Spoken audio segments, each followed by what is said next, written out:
દાહોદમાં પાનની દુકાન પર જ્વેલર્સ 20 લાખ રૂપિયા રોકડા ભરેલી થેલી ભૂલી ગયાનો મામલો સામે આવ્યો હતો। જ્વેલર્સે પાનની દુકાન પર જઈને પૂછતાછ કરતા પાનની દુકાનના માલિકે જણાવ્યું હતું કે અમે તમારી થેલી નથી જોઈ। ત્યારે જ્વેલર્સ દ્વારા સમગ્ર મામલે એ ડિવિઝન પોલીસ મથકમાં 20 લાખ રૂપિયા રોકડા ચોરાયા હોવાની ફરિયાદ નોંધાવવામાં આવી હતી।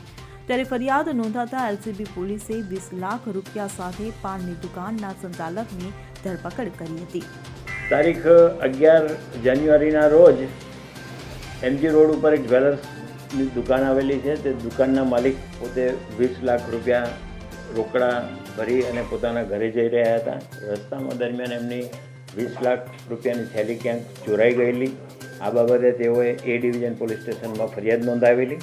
આ ફરિયાદના આધારે ગુનો શોધી કાઢવા માટે એસપી સાહેબ તરફથી એલસીબીને સૂચના આપેલી, જે આધારે અલગ અલગ ટીમો બનાવવામાં આવેલી અને એમજી રોડથી લઈ અને કોહિનૂર પાન સેન્ટર સુધીના તમામ દુકાનોના પ્રાઇવેટ અને નેત્રમમાં જે કેમેરા આવેલા છે એની સઘન તપાસ કરવામાં આવેલી।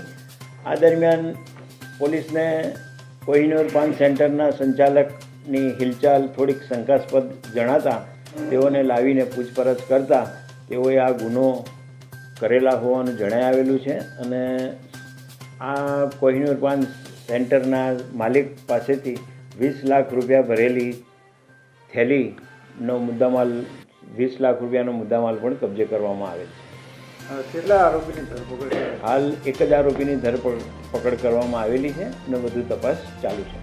Bureau report CN24 news. હવે જુઓ દેશ દુનિયાની તમામ ખબરો તમારી આંગળીના ટેરવે।